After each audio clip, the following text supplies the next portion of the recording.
conhecimento secreto sobre a realidade última do cosmos e de você. Quem é você de verdade? Quem criou esse universo? E se tudo o que é sabido sobre isso foi escondido de você, Rodrigo R. de Carvalho? Eu estou aí procurando essa verdade mais profunda, mas eu não sei, Pedro Cortá, se eu vou para o gnosticismo ou para o cristianismo tradicional que você ferrenhamente defende. Reza a lenda que hoje isso será resolvido. Mais ou menos resolvido, porque hoje a gente vai fazer uma exploração do gnosticismo e as suas ideias sobre o universo. E aí vamos ver se o Rodrigo fica convencido ou não. E na continuidade, né, nos próximos vídeos, Pedro, ouvi dizer que você vai defender sua religião aí recém-convertida, o cristianismo tradicional, é verdade? Mas isso fica pro próximo vídeo. Por que você está falando do próximo vídeo nesse vídeo? Porque eu gosto de deixar eles pensando assim, cara, não é um vídeo, é uma sequência. Entendi. Então, eu sou Pedro Cortaz, estou aqui representando o Papai Noel. Esse aí é Rodrigo R. de Carvalho, o homem que está descobrindo a gnose. E vai começar mais um Não Precisa Copiar.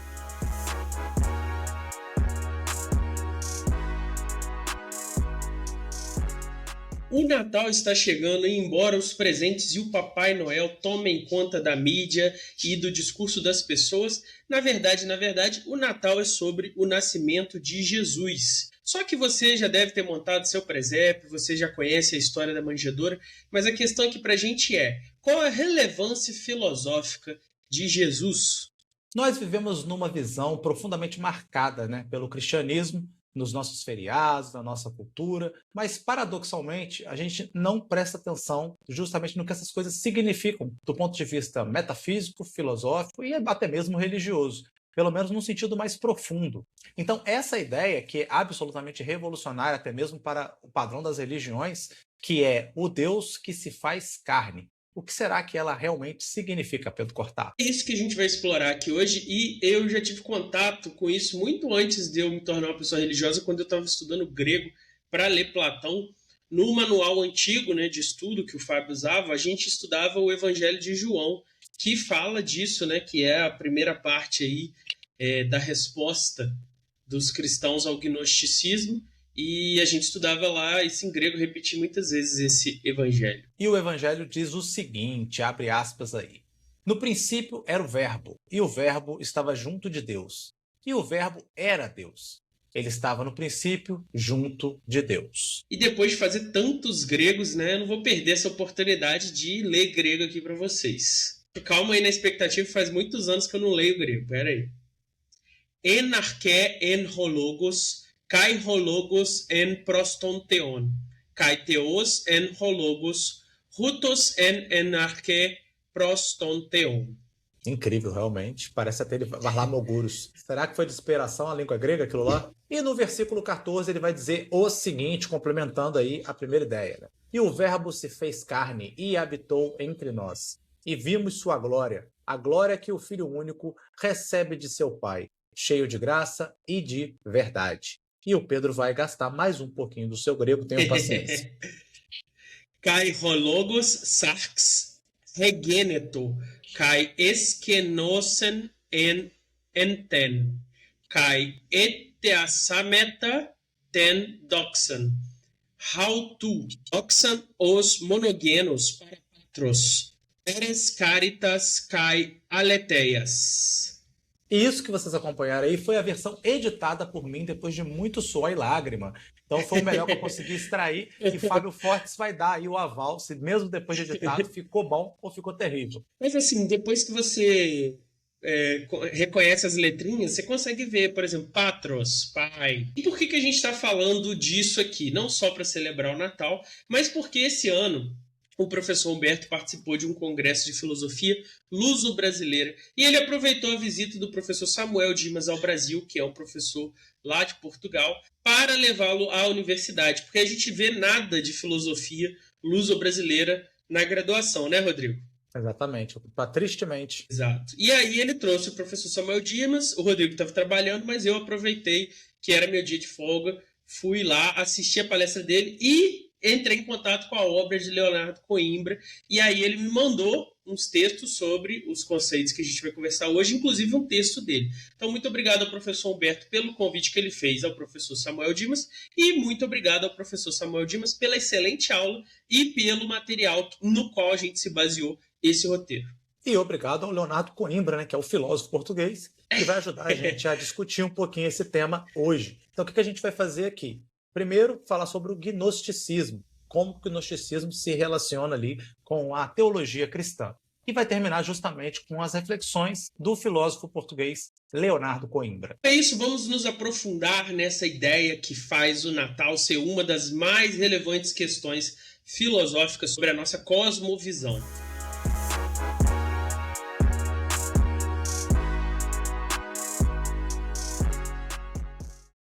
Nós podemos encontrar as raízes desse gnosticismo nos movimentos filosóficos religiosos órficos e pitagóricos, mais ou menos datados ali do século VI a.C. Esses movimentos já traziam uma ideia religiosa e filosófica de purificação da alma, um conhecimento secreto acessível a poucos e o desejo de libertação do mundo material. Todas essas ideias, né, vão ser ali aproveitadas pelo platonismo, que vai se aproveitar delas, vai sintetizá-las, vai ruminá-las e produzir uma cosmovisão e uma filosofia muito mais rica e conectada. E com as conquistas ali do período do Alexandre Magno, todo esse arcabouço aí teórico, filosófico, religioso vai entrar em contato justamente com as religiões e filosofias do Oriente. E ali no Egito e no Oriente, o que vai acontecer? Essa concepção vai entrar em contato com as noções mitológicas, as noções mágicas, as noções astrológicas, que era muito comum naquele período e naquela região. Então é isso que vai dar o caldo, que vai gerar o gnosticismo. E o auge do gnosticismo, pelo menos no que diz respeito ao contexto desse programa, é nesse período aí, entre o século I e III depois de Cristo. E é ali que ele vai se tornar um grande sistema de sabedorias que tenta unificar religião, magia, astrologia, ciência da época. Então ele se torna esse grande sistema aí de conhecimento. E justamente porque ele é um caldeirão de influências. Então você vai ter ali um judaísmo heterodoxo, o filonismo, o neopitagorismo, o cristianismo que está nascente, o platonismo. Tudo isso converge aí para um novo conhecimento da contemplação das ideias divinas. E entre os grandes nomes do período estão Marcião, Valentim, Carpócrates e Basílides. E depois desse apogeu aí, dessa efervescência cultural que vai gestar esse filho, o gnosticismo vai reaparecer sobre duas grandes formas: o mandeísmo na Mesopotâmia e o maniqueísmo na Pérsia. E é justamente contra essas correntes chamadas de heterodoxa que o cristianismo vai se levantar e vai aí lançar, digamos assim, seu olhar, sua crítica para essa forma religiosa mística, mágica, que vai de alguma maneira concorrer com ele. E isso vai aparecer ali no Novo Testamento, de São Paulo e de São João. Esse trechinho que a gente leu na introdução, Rodrigo, algumas pessoas apontam aí que seria o mais tardio, né? O Evangelho de João destoaria um pouco dos outros evangelhos, justamente porque João estaria tentando marcar esse caráter aí da divindade de Cristo e se distanciar dessas visões gnósticas que estariam circulando. Então ele está querendo, de alguma maneira, purificar o cristianismo contra as influências do gnosticismo, algo do gênero. Seria essa a proposta daquele texto que a gente leu. Mas depois a patrística, né? Então você teve os apóstolos morreram, e aí você teve a patrística, que são os pais da igreja, né? São os primeiros padres, que são filósofos, que eles estão ali fazendo disputas filosóficas com os pensadores do mundo helênico. E entre eles nós temos o próprio Agostinho, né? Que a gente já trabalhou aqui no programa, e São Irineu de Lyon, que escreveu um famoso livro aí contra as heresias, e onde ele expõe as heresias e argumenta contra elas. E nós temos também Clemente de Alexandria e Orígenes, só que eles foram por um outro caminho, porque eles tentaram integrar alguns elementos do gnosticismo no cristianismo e criar meio que uma gnose cristã. Então são abordagens diferentes.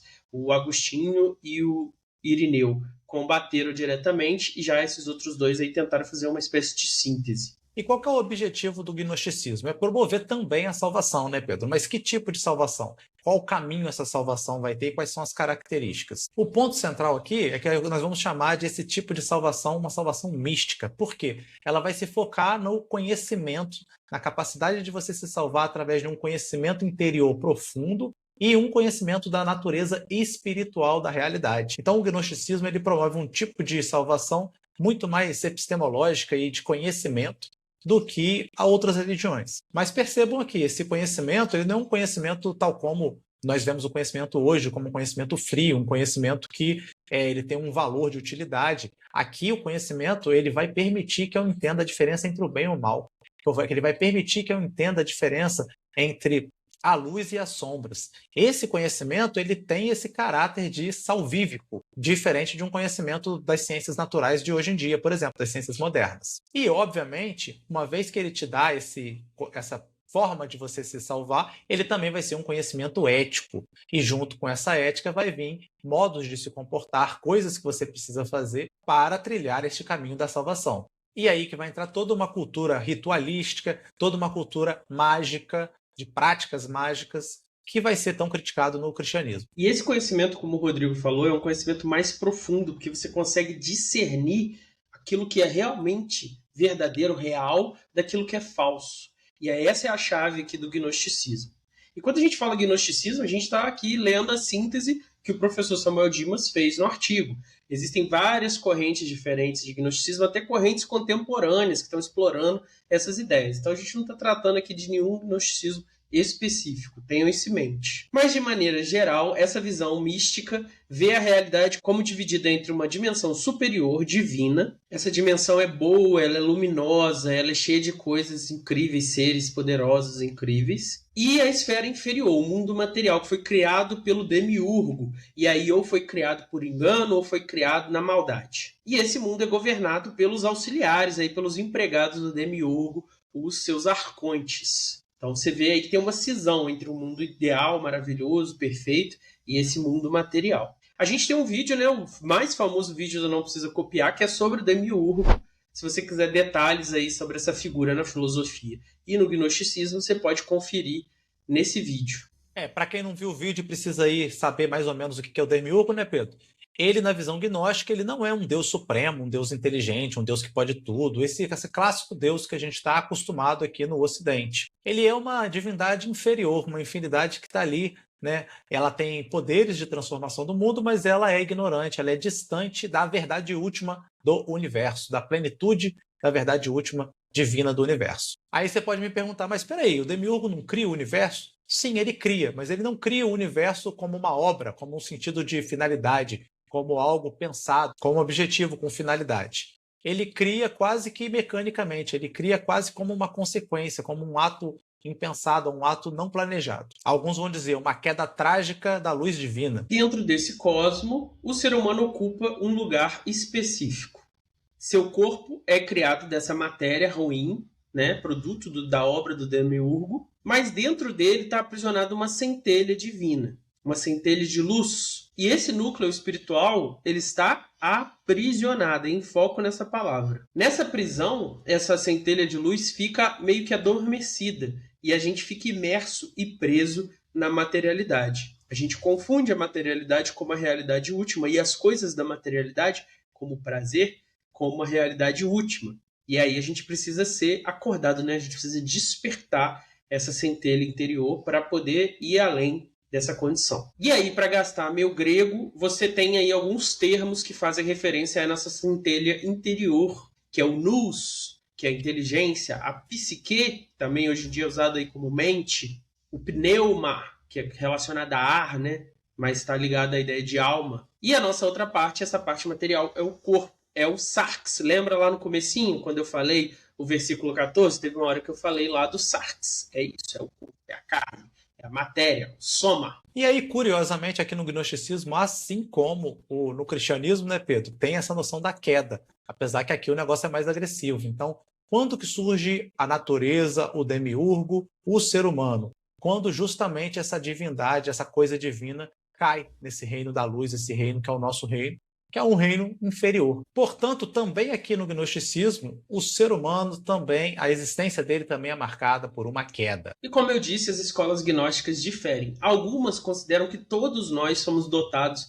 dessa centelha de luz, mas outros dividem a humanidade. Nós temos um grupo de pessoas que são os pneumáticos, que têm essa centelha, já têm algum despertar, e eles vão, com certeza, acordar e vão conseguir encontrar esse caminho da salvação. Por outro lado, nós temos pessoas que são os ílicos, que não têm essa centelha, ou então ela está muito enterrada na materialidade, e eles não vão conseguir, eles estão fadados à aniquilação, serem destruídos com a matéria quando o universo material for desfeito. Porém, Valentim, no seu sistema específico, adiciona um outro grupo, que são os psíquicos, que vão conseguir alcançar essa salvação desde que eles cumpram aí os ordenamentos da igreja. Então é uma coisa meio sintética aí. Porque lembre-se disso, igual esse Valentim é um herege. O que isso significa? Se você é de outra religião, você não é um herege. Um herege é alguém que vai destoar do ensinamento oficial. Então o Valentim se via como cristão, e ele acreditava nisso aqui, e aí foi feito lá um debate e ele foi considerado herege, ou seja, isso aqui não é o cristianismo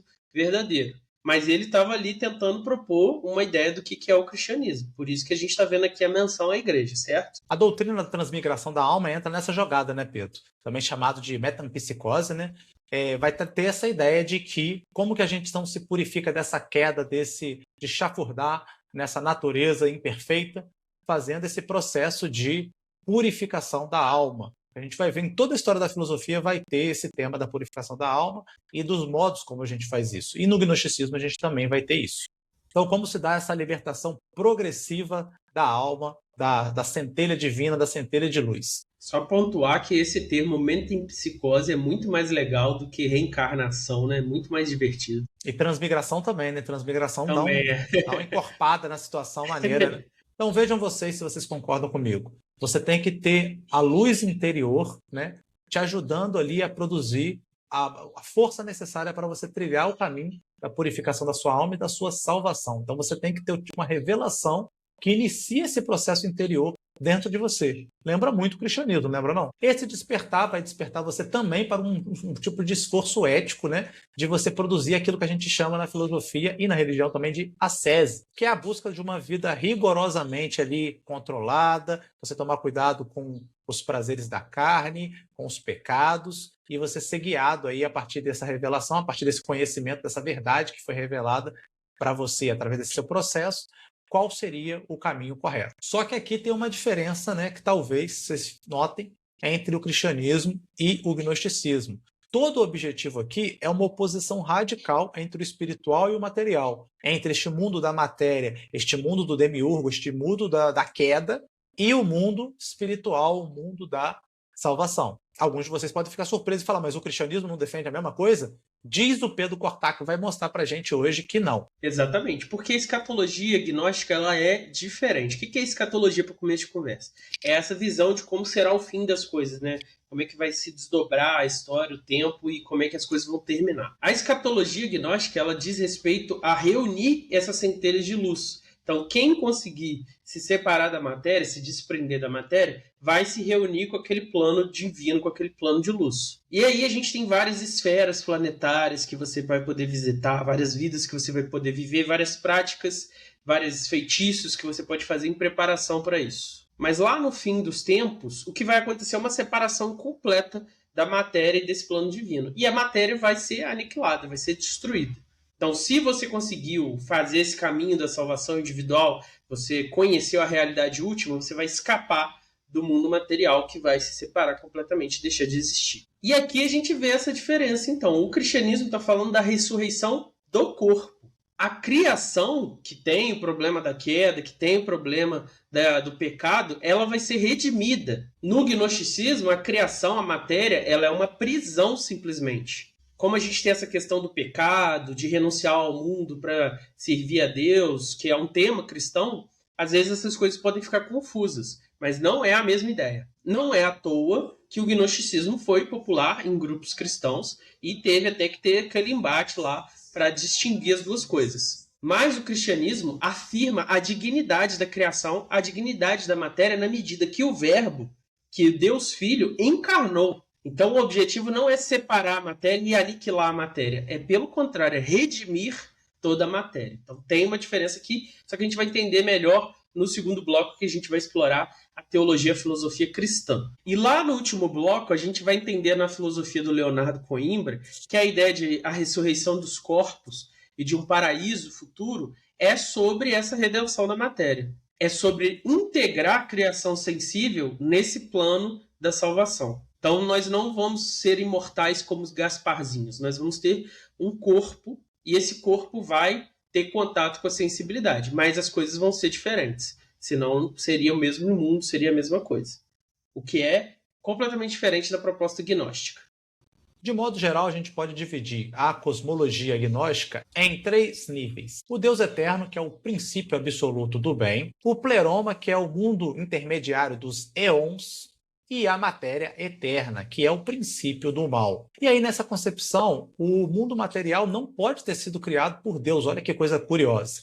Ele justamente é a criação daquele demiurgo, né, que é esse intermediário do éons, onde vai dar todo o problema. Então, Deus não está, digamos assim, sujo, né, Pedro, com a criação de um mundo imperfeito, problemático. Isso fica na conta do pobre do demiurgo. Na antropologia gnóstica, então, o demiurgo ele criaria o ser humano, né, e colocaria nele a sua substância psíquica. Só que, curiosamente, esse ser humano ele é um ser ílico, né? Ele é um ser de pura matéria. A companheira do demiurgo, Rashamoff, parece, vai adicionar ao ser humano a sua substância agora sim, né, pneumática, a sua substância espiritual. Mas, no entanto, essa substância ainda está presa, né, à materialidade. Daí vem todo esse conflito, todo esse sofrimento do ser humano e a necessidade dessa purificação e de sair desse estado, tentando assim retornar ao Deus que não tem nada a ver com essa sujeira toda. Para libertar essa centelha e ajudar o ser humano a fazer esse processo, um outro éon aparece, que não é o demiurgo e não é a parceira do demiurgo, que eu já esqueci o nome. É o JC, é o Jesus Cristo. E aí JC desce ao mundo num corpo, só que não é um corpo de verdade, é um corpo apenas aparente, lembrando que, né, que ele é o segundo nível ali, segundo Dan. E ele vem com um objetivo duplo, iluminar e salvar. Duplo mandato aí, igual deveria ser o Banco Central nosso. E o que ele vai oferecer à humanidade? O conhecimento e a vida. Então perceba aí que o gnosticismo tem coisas parecidas e tem coisas diferentes. E essa síntese aí de neoplatonismo, de misticismo, cristianismo, judaísmo, ela vai tentar oferecer aí um caminho, né, para se unificar com a verdade, a grande verdade divina.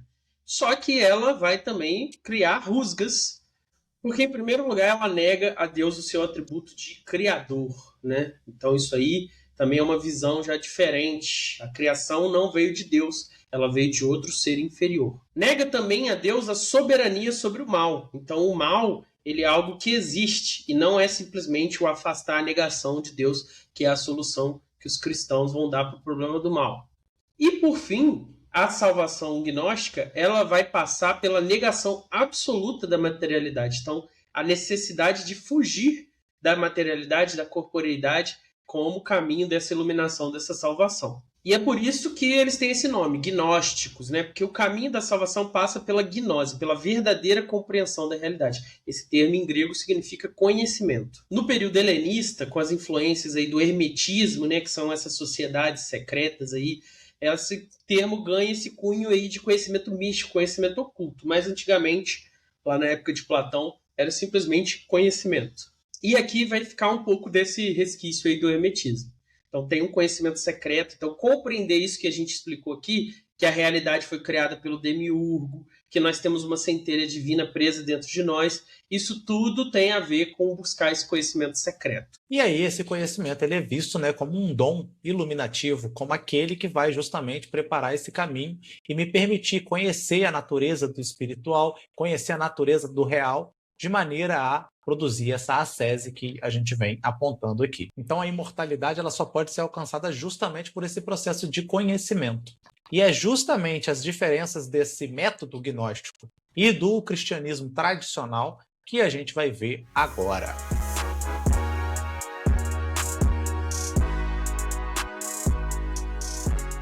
E aí, Rodrigo R. de Carvalho, depois dessa explanação sobre gnosticismo, você está convencido? Você vai buscar a gnose, a ascese, vai buscar escapar da matéria? De forma nenhuma, eu, como esteta que sou, não poderia jamais, né, jogar fora a matéria, jogar fora a beleza do mundo. Esse mundo imperfeito, esse mundo esquisito, mas é o mundo que pode ser transformado pela gente e espiritualizado. Então, eu estou na vibe aí, por incrível que pareça, do cristianismo tradicional, de que o mundo tem que ser redimido, ressignificado, estetizado, espiritualizado.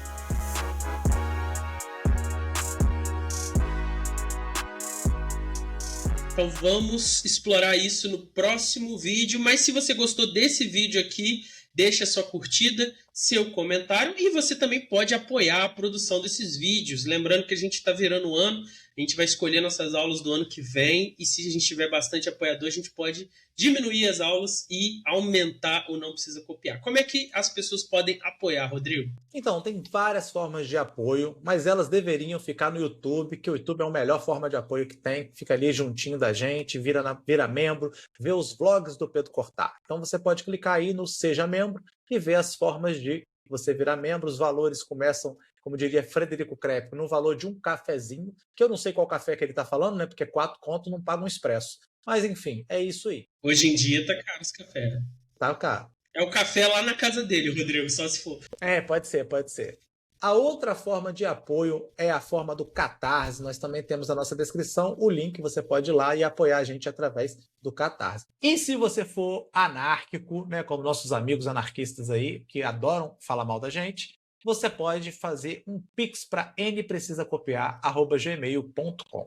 Esse vídeo também foi feito com apoio de Sabiá, registro de marcas. Se você é o demiurgo e criou essa realidade material e quer proteger ela, garantir que ela continue no seu nome e que o Deus criador de tudo não roube a sua materialidade de você, use Sabiá, registro de marcas. É só entrar em contato com eles com o que está aí na descrição. E usando o nosso cupom você ganha 20% de desconto para janeiro, para começar o ano protegido e com a sua marca resguardada. É isso, pessoal. Tchau, tchau. Valeu, tchauzinho.